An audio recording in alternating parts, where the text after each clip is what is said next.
Hello everyone, लीजिए मैं आ गई हूँ एक और वीडियो लेके आपके लिए। आज जो है हम फिज़िकल फिटनेस, उसकी कंपोनेंट और इम्पोर्टेंस को देखेंगे। जैसा कि हम जानते हैं कि इसमें से क्वेश्चन आता ही आता है।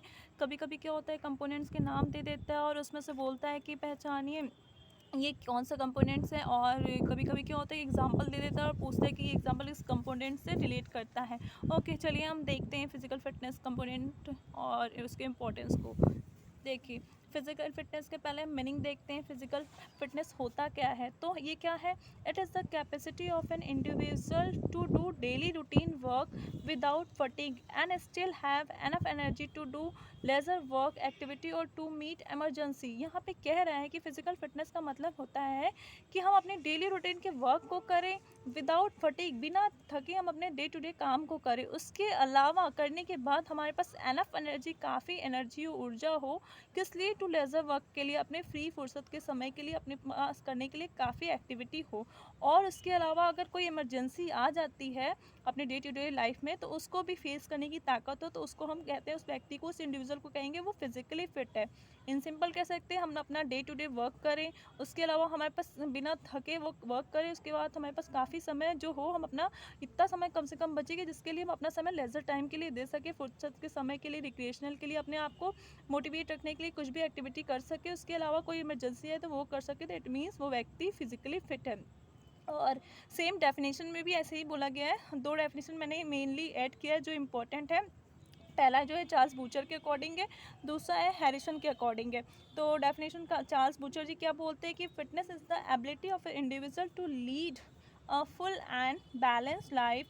It includes physical, mental, emotional, social and spiritual factors and capacity for their wholesome expression. कह रहा है कि फिजिकल फिटनेस जो है एक व्यक्ति की क्षमता होती है जिससे कि वो फुल और बैलेंस लाइफ जी सके। मतलब आप फिजिकली फिट है तो आप अपनी लाइफ को बहुत अच्छे से बैलेंस कर पाएंगे, चाहे वो अपने आप को शारीरिक रूप से बैलेंस करना हो, चाहे मानसिक रूप से करना हो, चाहे आपके इमोशन को करना हो, चाहे आपकी सोशल लाइफ को बैलेंस करना हो, चाहे आपके आध्यात्मिक जीवन को बैलेंस करना। इस सारे को बैलेंस करने को ही हम लोग क्या है कि फिजिकल फिटनेस कहते हैं। ये कौन बोल रहे हैं? चार्ल्स बूचर जी बता रहे हैं। नेक्स्ट है एच हैरिसन क्लार्क जी बोलते हैं कि physical fitness is the ability to carry out daily task. हम अपना डेली टास्क तो करें विद विगर एंड अलर्टनेस, मतलब हम अलर्ट होकर करें। ऐसा ना कि हम बहुत लेजी हैं, अच्छा हमें ये काम करना है, कोई धक्का दे रहा है पीछे से, मतलब हमारे अंदर कोई ड्राइविंग फोर्स है ही नहीं किसी एक्टिविटी करने के लिए। इट मीन्स हम फिजिकली फिट नहीं है। हमारे अंदर ड्राइव होना चाहिए, मोटिवेशन होना चाहिए कि अच्छा हमें ये करना है, तो हम वो काम परफेक्शन के साथ करें। इट मीन्स हम लोग फिजिकली फिट हैं। विदाउट अंडी फटीक, बिना थके करें, एनर्जी के साथ करें और लेजर टाइम के लिए अपने पास काफ़ी समय बचाए, और कोई इमरजेंसी है तो समय बचाए, तो दैट मीन्स वो पर्सन, वो बंदा फिजिकली फिट है। ठीक है, ये हैरिसन क्लार्क जी बोलते हैं। अब हम कुछ और देखते हैं। यहाँ पे इसके कंपोनेंट्स दे रखे हैं, वो देखते हैं। कंपोनेंट्स को हम लोग दो कैटेगरी में डिवाइड करते हैं। पहला हेल्थ रिलेटेड फिटनेस है, दूसरा स्किल रिलेटेड फिटनेस है। अगर हम हेल्थ रिलेटेड फिटनेस की बात करते हैं तो इसमें जो है कि इन जनरल कॉमन पीपल आ जाते हैं। जैसे हम लोग कॉमन पीपल हैं, तो वो कॉमन पीपल अपने आप को हेल्दी रखने के लिए क्या करते हैं, तो वो हेल्थ रिलेटेड फिटनेस में आ जाता है। और जैसे हम लोग जॉगिंग, रनिंग, वॉकिंग ये सब करते हैं अपने डे टू डे लाइफ में अपने आप को हेल्दी रखने के लिए, और हमें कोई डिजीज़ ना हो, कोई बीमारी ना हो, तो उसको हम लोग मेज़र कैसे करते हैं? तो अगर हेल्थ रिलेटेड फिटनेस देखना है तो उसके मेज़र के लिए बॉडी कंपोजिशन देखेंगे, यानी कि आपका बॉडी कैसा है, मोटा है, पतला है, कैसा है वो। देन कार्डियोवास्कुलर एंड्योरेंस देखेंगे, आपका हार्ट का एफिशिएंसी कैसा है, आपका हार्ट प्रॉपर वर्क कर रहा है कि नहीं कर रहा है, फंक्शन उसका कैसा है। देन आपकी बॉडी की फ्लेक्सिबिलिटी देखेंगे, आपका बॉडी फ्लेक्सिबल है कि नहीं है। देन मस्कुलर एंड्योरेंस देखेंगे, आपकी मसल्स का एंड्योरेंस, मतलब आप लंबे समय तक काम कर सकते हैं कि नहीं कर सकते हैं। देन मस्कुलर स्ट्रेंथ देखेंगे, मीन्स आपको थोड़ा सा अगर वजन वाला काम करना हुआ आप वो कर सकते हैं कि नहीं कर सकते, वो देखते हैं। देन नेक्स्ट आता है skill related fitness. Skill related fitness जो है हमारी मोटर एक्टिविटी से रिलेटेड है। इट मीन्स अगर कोई प्लेयर है तो उसका स्किल कैसा है, उसका स्किल में परफेक्शन के लिए वो एजिलिटी उसकी अच्छी है कि नहीं है।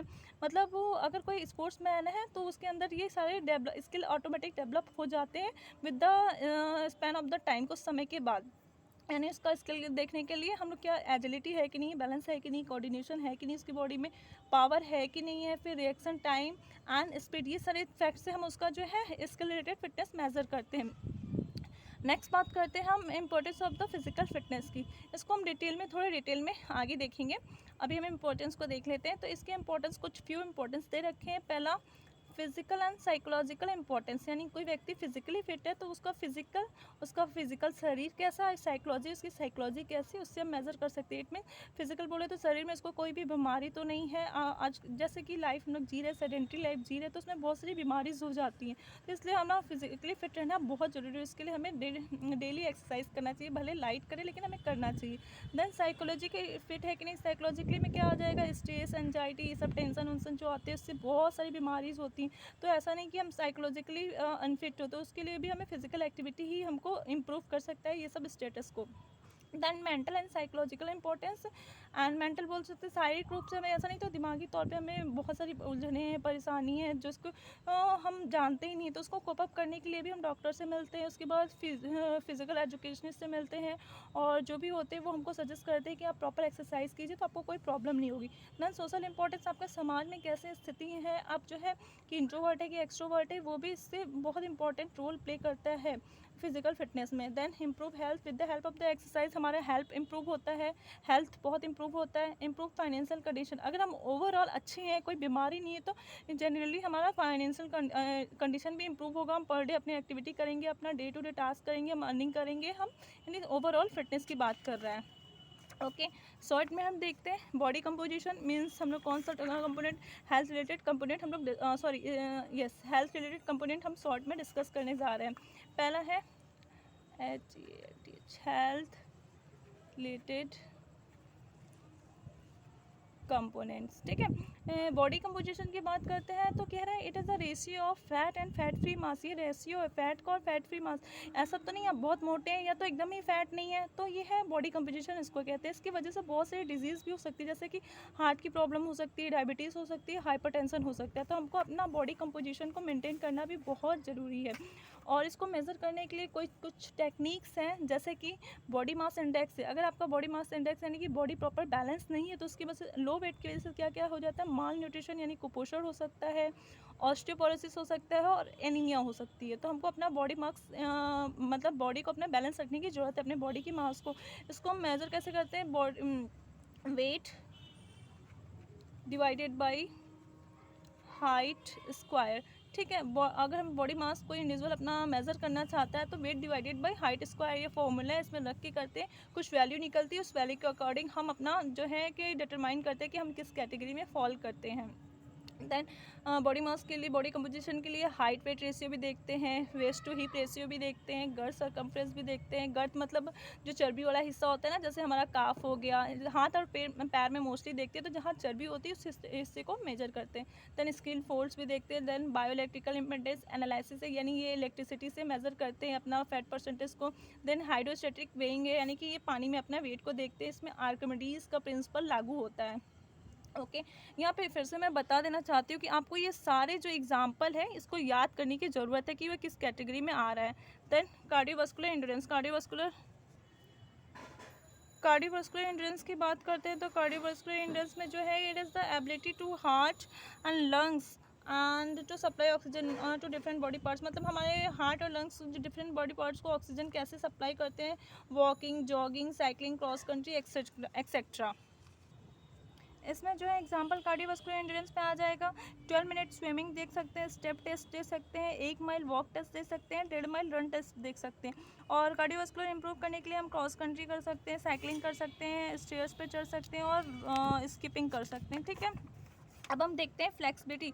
तो फ्लेक्सिबिलिटी कह रहा है इट इज़ द एबिलिटी, ये जो है एबिलिटी है इंडिविजुअल की to move his joint with great range of motion, मतलब अपने जॉइंट को कितने मैक्सिमम मूव कर सकते हैं, वो फ्लेक्सिबिलिटी है।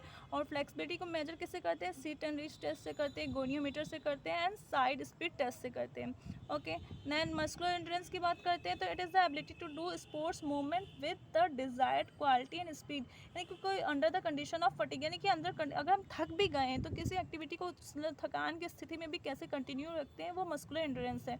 इसका एग्जांपल हो जाएगा मैराथन से हम चेक कर सकते हैं, क्रॉस कंट्री से कर सकते हैं, यानी थकान की स्थिति में भी काम को करने को मस्कुलर एंड्योरेंस बोलते हैं। देन मस्कुलर स्ट्रेंथ की बात करते हैं, it is the ability to overcome resistance, यानी कि हम और टू एक्ट अगेंस्ट रेजिस्टेंस, यानी कि किसी भी वेट को हम कैसे ओवरकम करते हैं, वो हमारा स्ट्रेंथ में आ जाएगा। इसका एग्जांपल में हो सकता है मेज़र करने के लिए हैंड ग्रिप टेस्ट है, फिर बेंच प्रेस टेस्ट है, अपर बॉडी स्ट्रेंथ है, देन आइसोकाइनेटिक टेस्ट है। यानी वंस अगेन मैं एक बार रिमाइंडर देना चाहती हूँ कि जितने टेस्ट आइटम है वो किसके अंदर लाई करता है, ये हमको जानने की ज़रूरत है। एज वेल एज अगर हेल्थ रिलेटेड कंपोनेंट की बात करते हैं तो उसके अंदर कौन कौन से कंपोनेंट्स आते हैं, ये जानने की ज़रूरत है। और अगर स्किल रिलेटेड कंपोनेंट की बात करते हैं तो उसके अंदर कौन कौन से कंपोनेंट आते हैं, ये जानने की ज़रूरत है। Please please keep watching and subscribe it. Thank you.